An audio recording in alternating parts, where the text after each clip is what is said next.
Hello, my name is Noel Nefshier. I'm Director of International Business Services and Global Strategic Partnerships with Automation Alley, located in Troy, Michigan. My roles and responsibilities include helping companies do business overseas. And on the other side of the coin, we also help foreign companies establish their operations here in Michigan. Just circling back to trade, one of the things that we do is we try to enhance the global competitiveness of companies here in Michigan by teaching them how to effectively and successfully do business overseas. So we'll have technical programs on how to export, but in addition, we'll also do programs that are focused on countries with a especially strong demand for Michigan-made products, services, and technologies. In addition, we also do trade missions overseas, which we'll talk about more in just a moment. But anyway, probably the most important thing that we're known for is our Industry 4.0 initiative.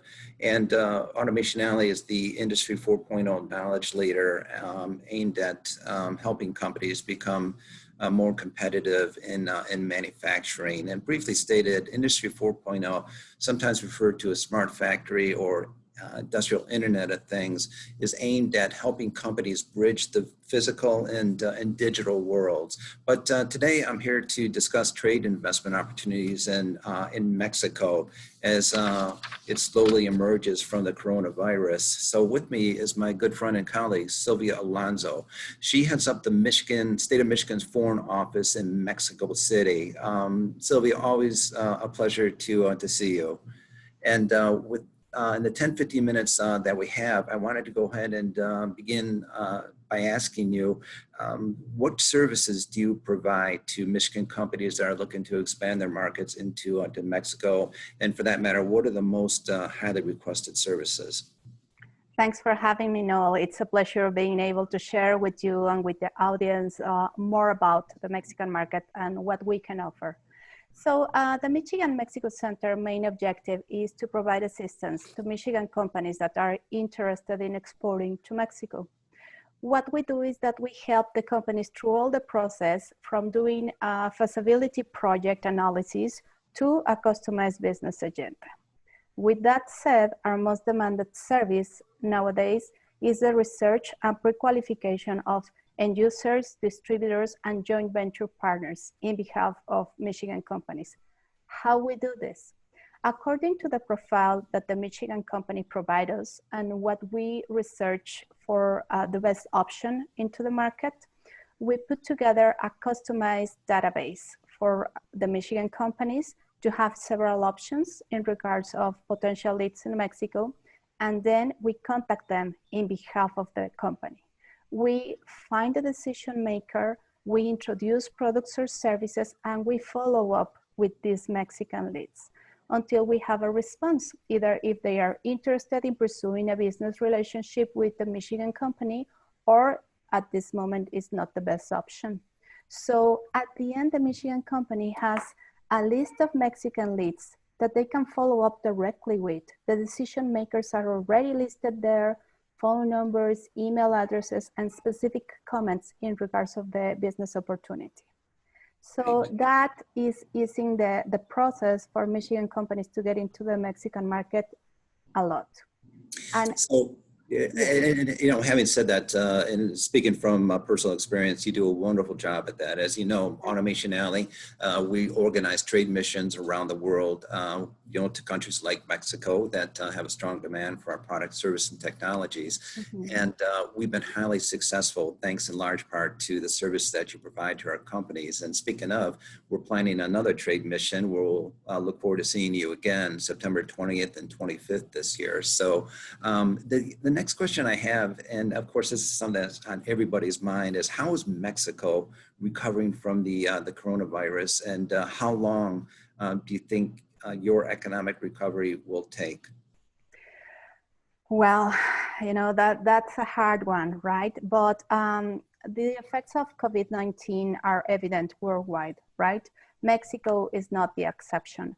And after more than 100 days of quarantine and practically stop economy, the federal authorities have already established 4 skin color as a semaphore to resume in industrial activities, commercial exchange, as well as social activities.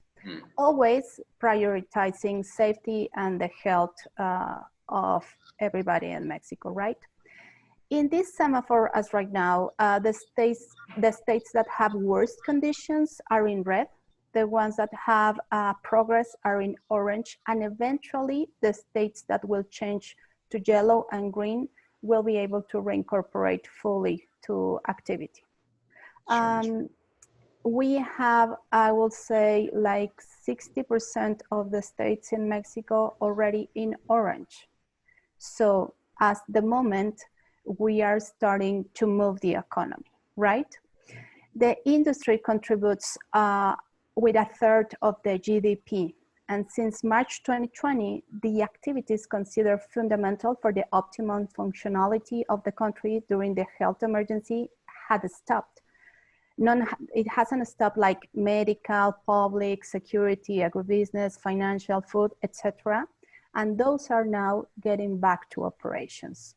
In the past couple of weeks, mining, construction, and transport equipment manufacturing, as automotive and aerospace, also were declared as essential activities.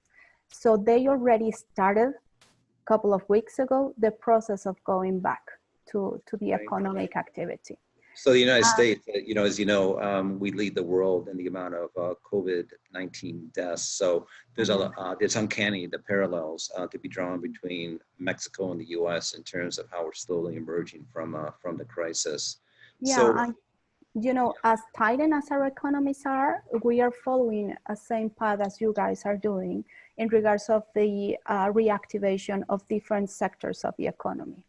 Right. Also, right. we're having, of course, as worldwide, a major contraction in our economy this year. And it's expected to start slowly recovery until mid next year, and having a probable 3.3% of forecast growth for next year. That's incredible. That's probably more than we could say for the United States, because as you know, the world economy is projected to contract by 5.6% of GDP this year. The United States in particular, it's around 5.4%. So there's going to be a lot of digging out. But I think ultimately, though, there's a pent-up demand for U.S. products around the world. And hopefully, by that time, the world will be in a position to absorb their appetite for the products that we manufacture here. I was wondering if you could talk to me about, what lessons learned, with the coronavirus, and what are the lessons that Mexico learned, should I say, with the coronavirus, and how it's changed your country? Well, there have been major changes. Our culture is very much into personal contact and meeting face to face. So there were some percentages of population that were not as keen with telecommunications and emailing still the times that we are living, right?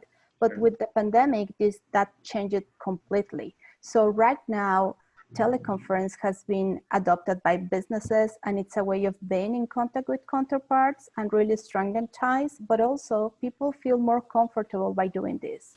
And it has passed to other considered normal activities, such as, of course, education, family reunions, and of course, the development of business relationships. Home office, that has been a major change too. You have been in Mexico City several times. You know how traffic can be there. Oh, yeah. Nowadays, home office was implemented massively through Mexico, not only in Mexico City, in the whole country. And the trend points out that this will change effectively the way businesses were operating. So it is expected for more companies to adopt the home office as a new trend, and probably traffic will decrease a little bit, right? Yeah, we see that in the United States. I mean, it's amazing because, if you were to go back 3 or 4 months ago, you would never imagine how quickly the United States, Mexico, and the rest of the world has embraced this technology that's been available to us for a long time. But with anything new, people are sort of reluctant to adopt new technologies.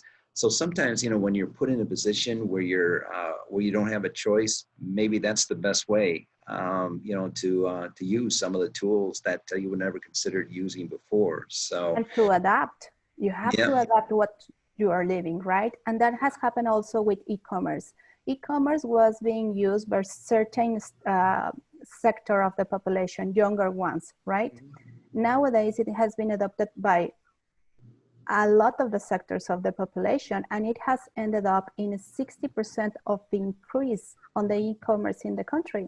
right, Not right. only shopping online for electronic items, but groceries, drugstores, everything that you have online that can be really bought, it's being done, and it's not going to decrease because people now is seeing the advantages of it.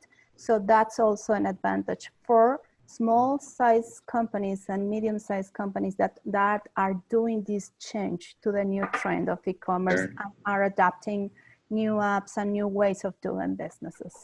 You know how Also, these, yeah, you know how a lot of people say, boy, if I only bought Amazon stock in 1994, of I'm course, thinking, boy, if I would have just bought it 3-4 months ago, because you've seen their stock prices skyrocket because, sure.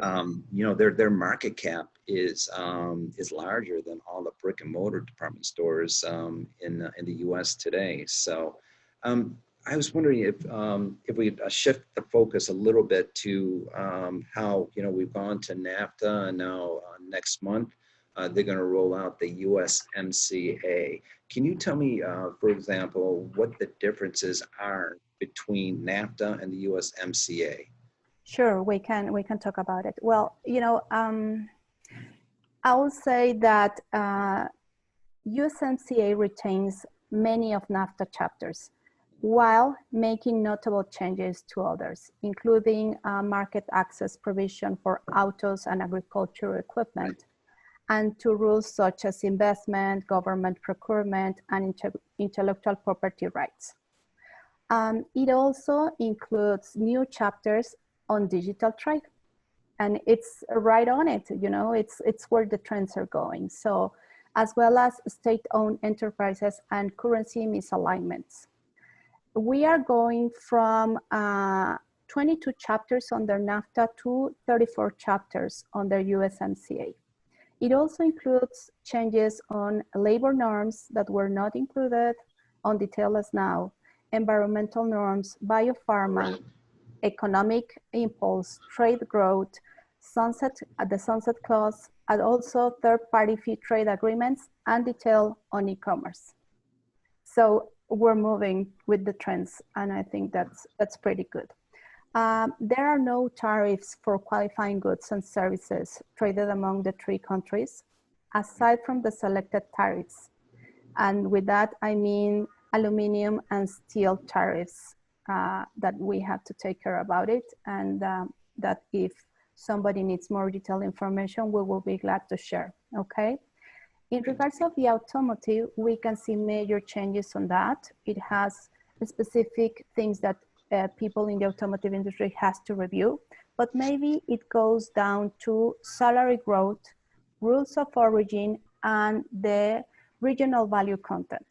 Regional value content right now under NAFTA, was 60%. And regional value content is going to go up to 75% on motor vehicles for USMCA. It's going to be gradually, it's going to be by year, but mainly this is going to be modified year by year until we get to the 75%. So the new rules require that 75% of a motor vehicle and 70% of its steel and aluminum being originated in the North Americas region, and that 40 to 45% of the auto content be made by workers earning $60 per hour.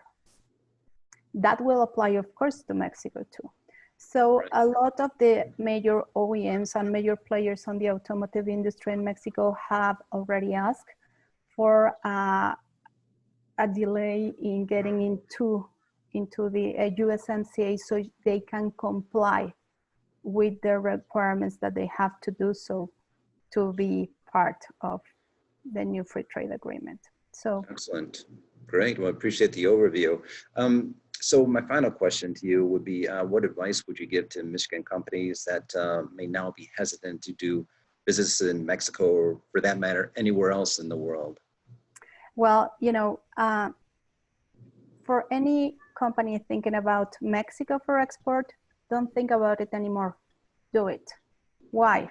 Mexico, in the case of the US, is a natural business partner. We are so linked, and our ties are really strengthened by the supply chain, that it represents an opportunity. Nowadays, with the US trade dispute with China, lead us to be one of the main business partner to the USA as right now. So if you haven't considered Mexico as your export market, do it, because if not, your competitors will do it. With the new changes on the USMCA, along with the changes on trade worldwide, the supply chain in a lot of the industries will be relocated to the Americas, and Mexico is one of that options to do it. Yeah. That will open, yes, and that will open opportunities for Michigan suppliers. I think the souring, yeah, and then just back to your point, the souring of U.S.-China trade relations is really given pause to a lot of American companies to shift their supply chains out of China and bring it closer to home to Mexico. I mean, personally, when I visit Mexico, I mean, it's such a warm and friendly culture. I don't even feel like I've left the country. But with that, Sylvia, I want to thank you for taking time to be with us today. You always have some wonderful insights and extremely informative, and we look forward to seeing you when we return to Mexico this September. I look forward to see you too. Thanks for the time.